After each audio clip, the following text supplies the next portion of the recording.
Bonjour tout le monde.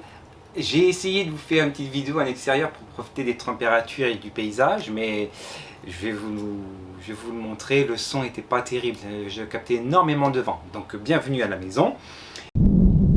Après cela, je vous mettrai en description une vidéo très bien faite par un youtubeur. Bonjour, comment tu vas? Je suis ravi de te retrouver. Cette vidéo fait suite à celle de la semaine dernière sur la flûte Dizzy. Rappelle-toi, la semaine dernière, nous avons vu la structure de la flûte, nous avons collé la membrane et nous avons vu comment il fallait choisir sa flûte en fonction de certains critères. Entre temps, j'ai reçu une flûte que j'ai achetée, donc celle qui a été conseillée par les internautes dont je vous ai parlé l'autre jour, et elle est arrivée enfin. Donc elle est livrée dans une petite case comme ceci, d'accord? Vous l'ouvrez et voilà ce que vous avez à l'intérieur. Hop. Donc à l'intérieur, nous avons plusieurs petites choses. Nous avons une petite housse de transport encore, hein, mais bon, la case quand même, c'est quand même un peu plus costaud. Donc la petite housse de transport. Ensuite, nous avons le paquet de membrane. Donc il y a de quoi faire, hein, si on n'en abuse pas. Ensuite, nous avons ceci. Donc ceci, c'est la gélatine.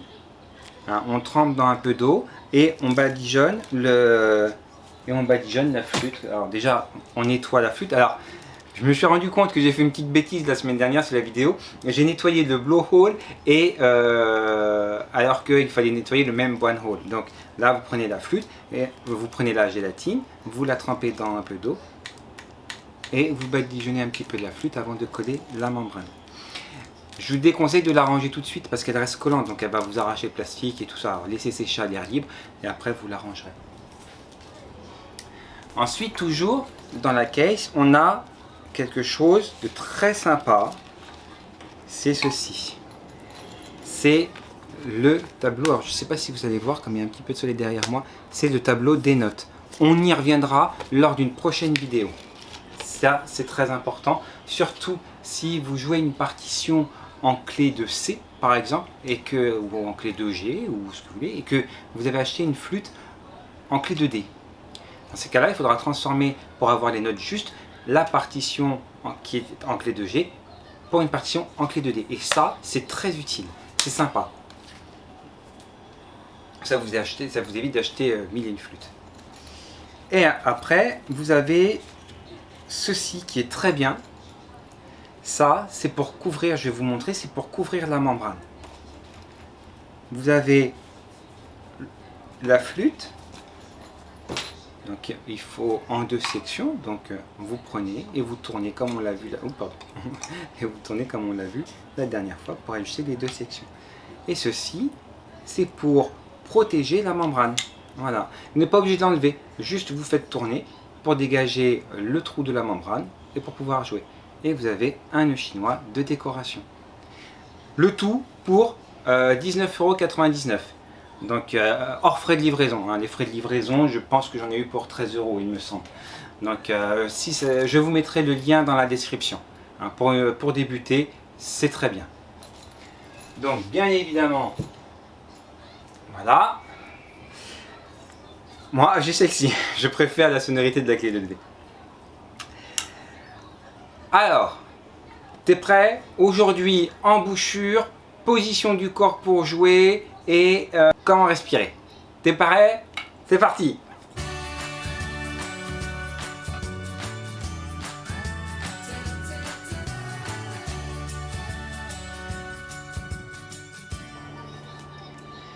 Donc, pour souffler dans la flûte. Alors, lorsque moi j'ai acheté ma flûte,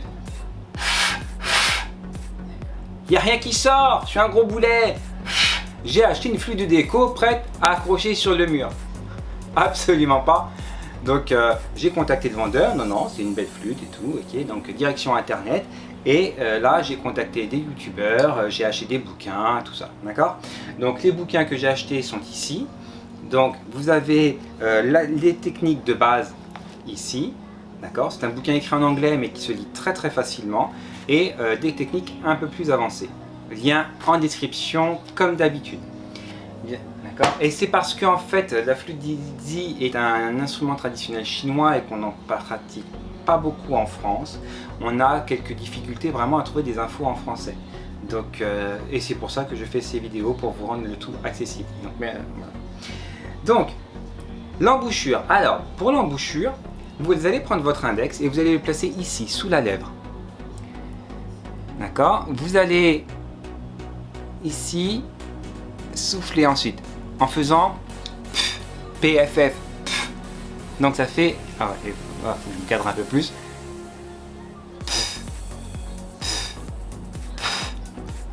Avec un petit peu de langue sur les lèvres. Comme ceci.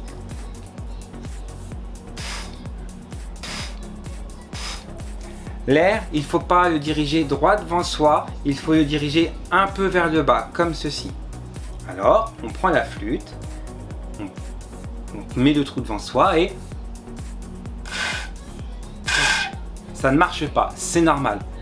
Maintenant que l'on a fait ceci,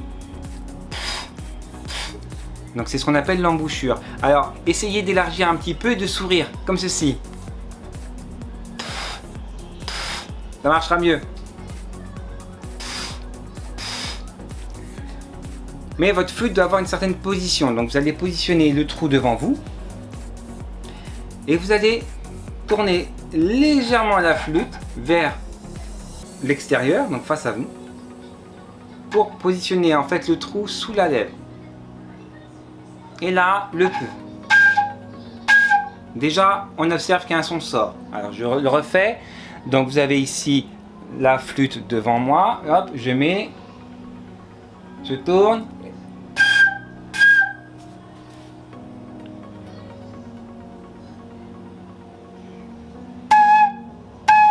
Voyez, hein, le trou ici. Alors je sais pas si vous voyez parce qu'en plus j'ai désactivé la focale automatique. Alors... Voilà. D'accord. Maintenant pour trouver le bon son, je vous conseille de souffler tout en tournant la flûte.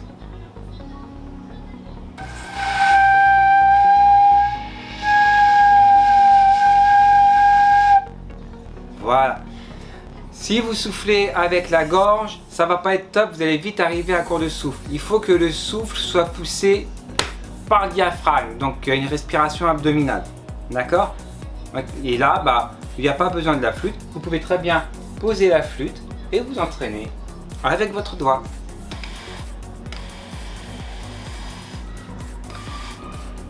Très important que le souffle parte d'ici, parce que lorsqu'on va prendre les premières et les deuxièmes octaves et l'enchaînement de notes, ce sera important. D'accord? Donc je répète, hop, ici, on positionne la flûte là, face à sa bouche. On la fait tourner pour qu'elle arrive à ce niveau-là. Ici, là, juste, juste sur la lèvre, là.